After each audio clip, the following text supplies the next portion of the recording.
Hello YouTube, my name is Vanessa and I'm making an official video. I hope to not delete before I upload for like the 15th time,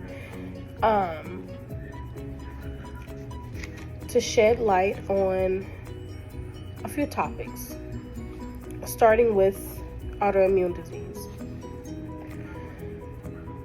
I first decided to come to YouTube years ago. That was way before I even thought of what I might have had, I believe. I think me and my fiance started YouTube years ago on another page. And then we made another page which I will upload this video on. I uploaded like months ago me like doing some press-on nails, and I deleted the videos because I wasn't pleased. But here I am again today. I actually recorded a video today to upload, which was me trying to work out a little bit while having an autoimmune disease. Here I am trying to stay strong to talk about my autoimmune disease. Now, this is in no way, shape, or form to gain pity. I know that there are people out there in the world that is struggling just like I am, and they have heard that doctors don't know what you have and it takes so long to get a diagnosis, and I am one of those people. I first found out I had an autoimmune disease about a year and a half ago, simply because I was having so many body pains, oh my God, the pain was going through my body. And I first found out it was diabetes I had. I told the doctor, well, my legs feel like, weights are on them. I can barely walk. So I found out I had diabetes. Then I found out I had high blood pressure, and some of the medications weren't working for me. And then further testing being done, I end up having an autoimmune disease. So stressful, I went to a specialist, and they had an idea of what it could be, but not a definite answer. And when I mean not a definite answer, it wasn't in my charts. So I was told verbally what it was, but nothing to pinpoint anything in black and white. So with that being said, I want to go forth with uploading this video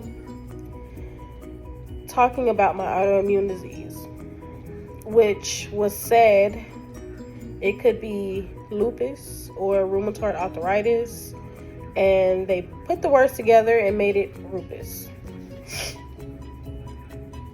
I want to first talk about mental health. If you see me looking over, I have wrote down some topics I wanted to really talk about. And I have a cold, which is why I'm not at work today. But my mental health. In the beginning, when I found out I had an autoimmune disease, I felt relieved because I sort of had an idea of why I had been in so much pain. Now, going back in time, I had always had body pains, but I thought it was your typical, I'm working so much, so, my back is hurting, my arms hurting, my legs hurting. I didn't really know that it would be much more deeper than that years later. Back to my mental health. In the beginning, I was relieved. And then it started wearing on me that the older I would get, the more the pain would increase for me. And Sometimes I will feel down. Sometimes I would be okay. Other times I'm just like, well, this is my life,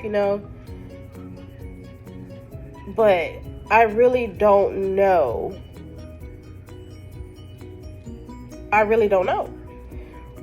Because I can tell you that I'm okay, but deep down inside, I'm like, dang, is this what I'm really going through? I'm a bubbly person in general. I talk a lot. And I will still do just that. Have fun, be me. But deep down inside, I feel like my mental health is, I don't know. I genuinely don't know. I'm trying to figure it out, which is why I'm on here trying to not necessarily find answers, but help other people, because I know that this could be or have an effect on others, not knowing. And you would feel okay because it's something and you're not crazy. Let's just say my mental health is a roller coaster, because I have good days and I have bad days. How about that? We're going to stay with that. Sorry. Oh my God. I've blown my nose so many times, but I'm just so congested. The next thing I want to talk about is the pain. It varies. Again, just like my mental health, I have good days and I have bad days. So the days I have good days, I feel like I can conquer the world. I feel like I can walk down some stairs if I put my mind to it and just ignore the pain. Although I can't get back up the stairs.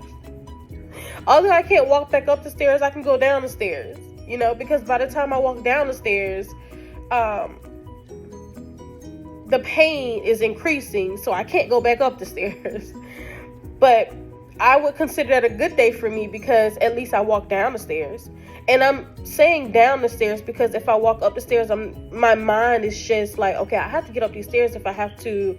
I have to go up there if my room is up there. And I'm speaking about stairs because my fiance's family, they typically get Airbnbs, and most times our rooms are upstairs. So I would have to walk upstairs in order to get to my room.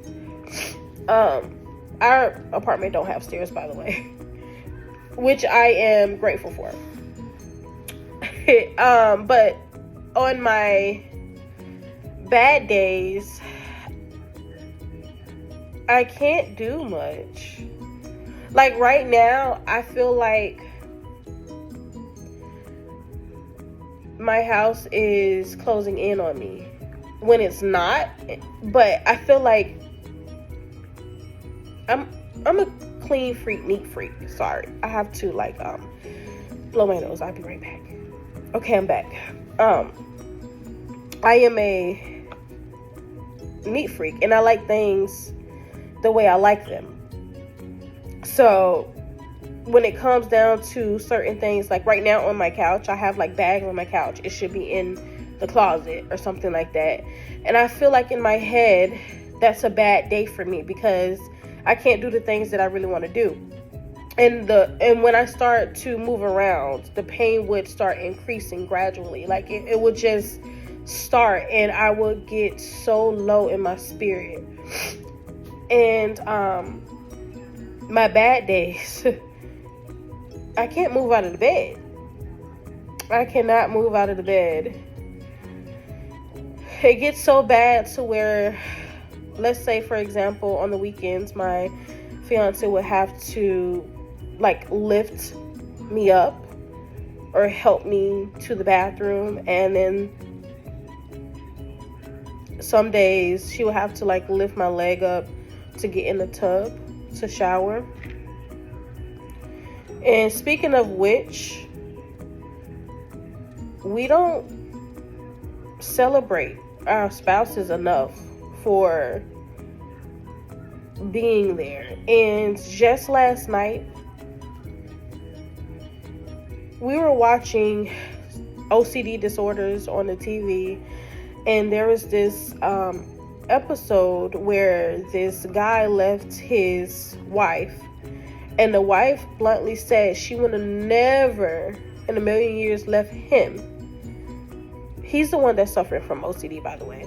And he left her instead, and he felt like he didn't have enough support. And I looked at my fiance's face, and we talked a little about it, because she said, I also feel like I don't have enough support. And I knew in my mind that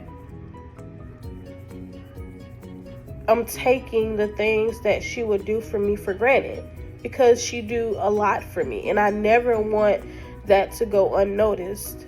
And baby, if you ever see this video, I love you, and I'm so thankful for you, because you're the only one that's physically here for me right now at this moment. And you do everything for me to make me comfortable. You allow me to make all the decisions to make me feel happy. And I thank you for lifting my leg in the tub, and lifting my body out of the bed, because it's very heavy. I have a heavy body. Yeah. But needless to say, we don't celebrate our spouses enough, because it also takes a mental toll on them as well. You know, they're torn. Their spouses were just okay, and now they're not. It brought back memories of how I felt when my fiance was going through something. It took a mental toll on me, and I felt like she felt that I wasn't there emotionally for her, when in all honesty, I was torn because of what she was going through. So I can imagine what she's going through right now, given the fact that I'm going through it. Family history is another key topic I wrote down. When I was asked at the doctors, did my family have anything, surrounding my autoimmune disease, I said no. I've always been the more sickly one. And my grandma passed away with diabetes and high blood pressure. My mom don't have any autoimmune diseases. My dad, I think he has asthma, by the way, but nothing surrounding the fact that I have an autoimmune disease related to lupus. So family history is very important when it comes down to trying to conceive, and it's just very important to know your family's background, which I am grateful that none of my family members have suffered from rheumatoid arthritis or lupus or anything like that. But it hit me.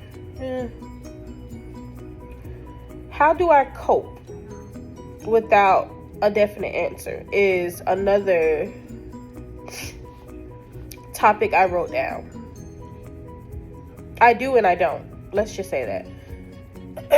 I cope sometimes and sometimes I don't. I feel like I just spit. Some good times I would have when I am feeling like I'm coping is a wagon, for example. A wagon is a big part of my life right now.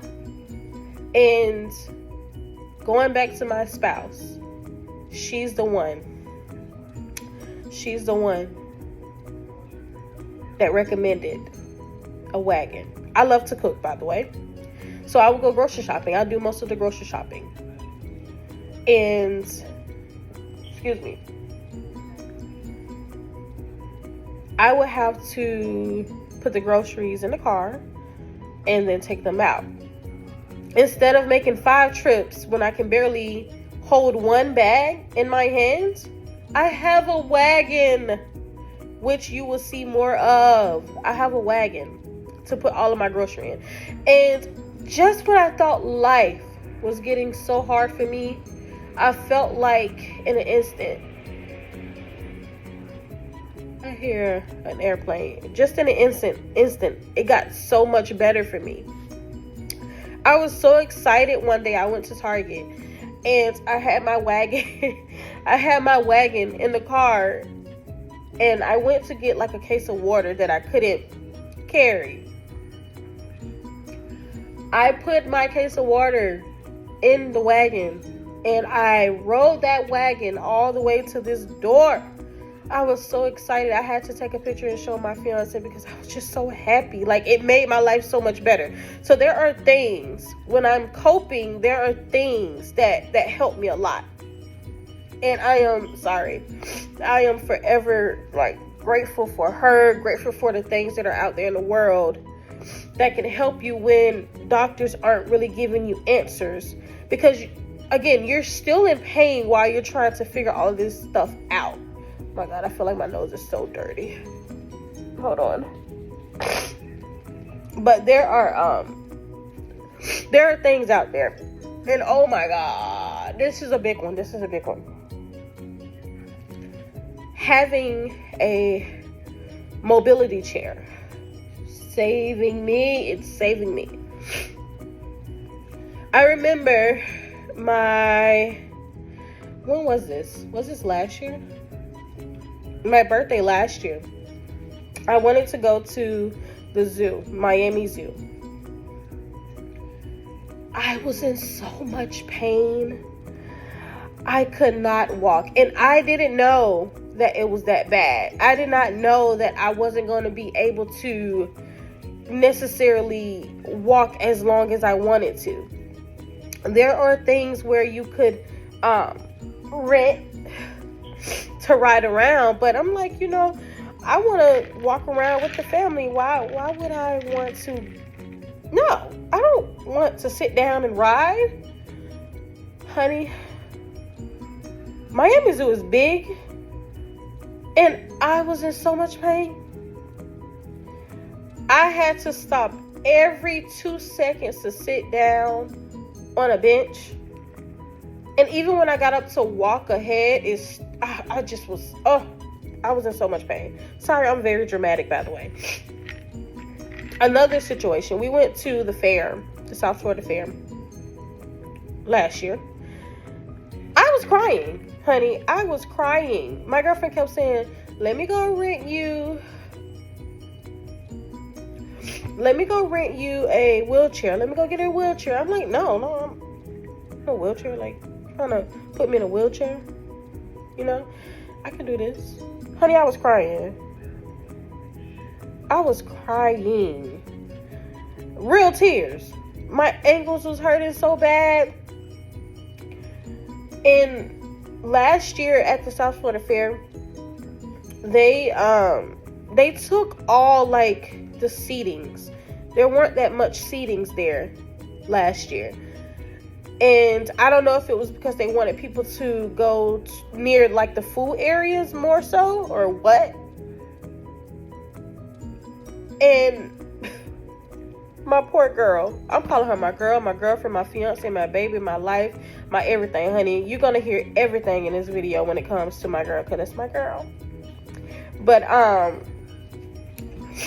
she would walk me to the seating area where the food is. She's like, babe, sit here. Just sit here. I'll be back and check on you. Because we took our nephew,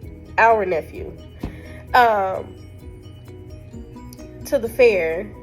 And he was riding on rides. Poor guy. Oh, my God. He was like, are you okay? Anyways, back to the real story. I was in pain. So, my girl ordered me a mobility scooter, honey. Like, I don't have to wait on no insurance to approve me to get the things that I need, the necessities that I need to have a normal life. I really do have that support to keep going in life. And that's how I'm learning to continuously to cope, because there are resources out there that you can figure out on your own. And until then, I am going to keep going as much as I know how to. And I don't use my mobility scooter as a full-time thing for me. No, that's not the case. I still walk. I still try to exercise. I just don't overexert myself, because I would become very inflamed. I did like this because my hands will blow up so big when I'm in the sun, and then I feel it in my toes and then in my legs and all that good stuff. But I use my mobility scooter when I'm in the mall. We recently went to the zoo, and I use my mobility scooter. It's a lifesaver. But that's when I'm coping well, you know. Times when I'm not coping well, that was way before my wagon and my mobility scooter.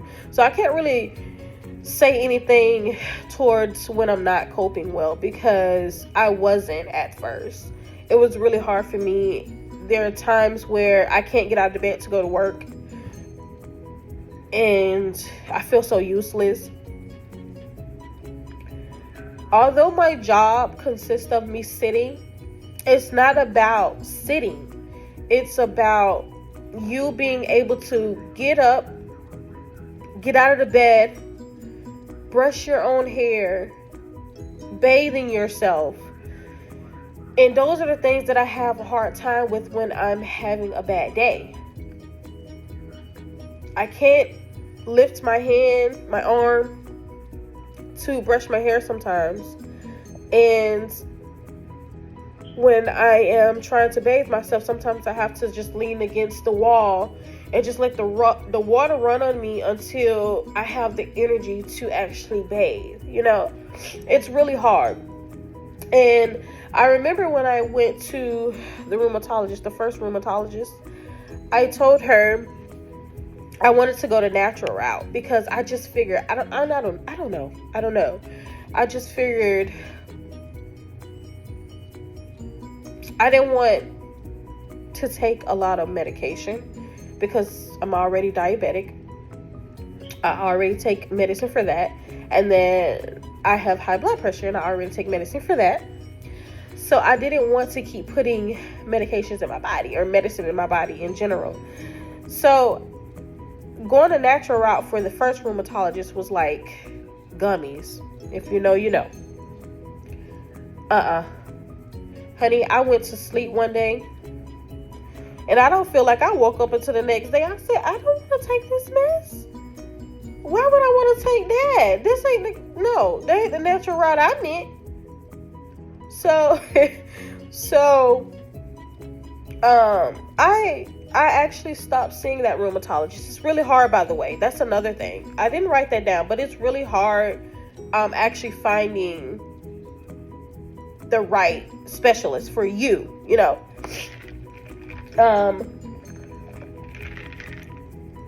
She was very, I wouldn't say mean. She was more so leaning on my age. I felt like she cared more about my age than anything, because I told her I feel like sometimes I can't stand up in the shower, and I need a shower chair to, you know, put in a shower chair to sit down, because it's really hard. Oh my God, I overexert myself in the shower, and I like to feel the warmth of the water, honey. I don't want to just be standing up there and I fall. She was like, oh no, I think you're too young for this. I think you're too young for that. And I was just looking at her like, honey, you see in my charts that I have an autoimmune disease. You just told me I have an autoimmune disease and I'm too young for what now? Are you crazy? it's not that I was upset with her. I just was like, okay, maybe she's not for me. So I got a second opinion. So because I got a second opinion, and I told the next specialist that I wanted a second opinion, honey, he did not run any blood work on me. He told me, oh, sounds like it's fibromyalgia. I was like, okay, hit me with whatever you're saying. And that same day I went to see him, I was leaving. I was getting ready to leave because he was supposed to schedule me for his own blood work. I had told him that I had recently had blood work done from the first rheumatologist, and he went and he looked at it. And he came up with his own conclusion of what I may have had, although looking at the report from my first rheumatologist. As I was leaving to make my next appointment for him, he goes, I don't think I need to do any more blood work on you. Basically telling me that my next appointment wasn't needed.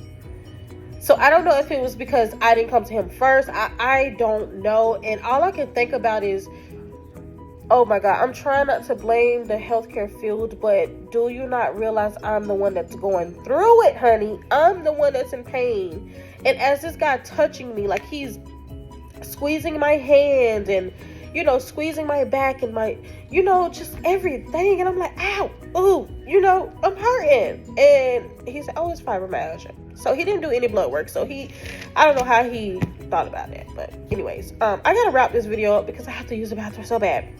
Because I took my blood pressure pill this morning and I'm drinking coffee. But my third rheumatologist, I think I found the one for me. She's so nice. She's so gentle. I want to talk about her so bad, honey. I'm getting tongue twisted over here. It started off with an older guy. It's his practice. And he is, oh my God, he's so old. But he's still there. And I had to see him first. And he gave me an idea. It was so cute because me and my girlfriend, well, actually her, she was doing some research on what it could be.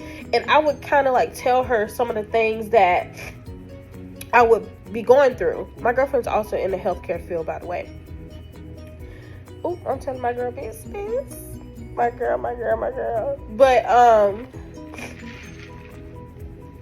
I was telling her how I have like these rashes. So more videos to come, but just a little insight. I would get like a little rash here, my hairline, and then I would get them on my elbows. I don't want to show my elbows right now, honey. And then I would get them on my hand. I don't know if you can see that, but it's right there. And I'm laughing because I don't know how to pronounce the word. I always forget how to pronounce the word.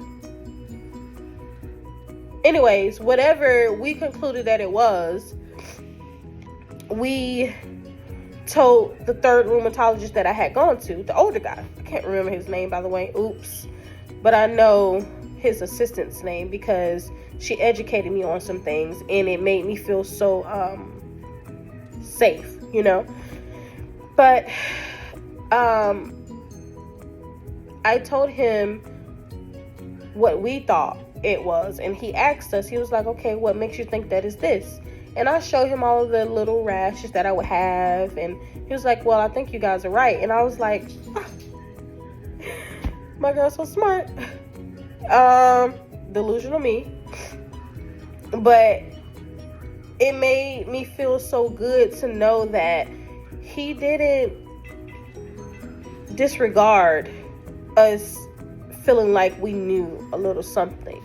So that's the rheumatologist I'm currently going to now. I think it was just my second visit when I saw his assistant, and she gave me like a strong, what did she call it? A strong Advil or something like that, because I also told her I wanted to go natural. And I will make a video of the things that was considered natural, and it was not gummies. It was not gummies for me. I'm not taking no gummies no more. I'm not waking up 2 days later. It was going cold turkey. And on that note, we're going to stop this video right here. Bye-bye.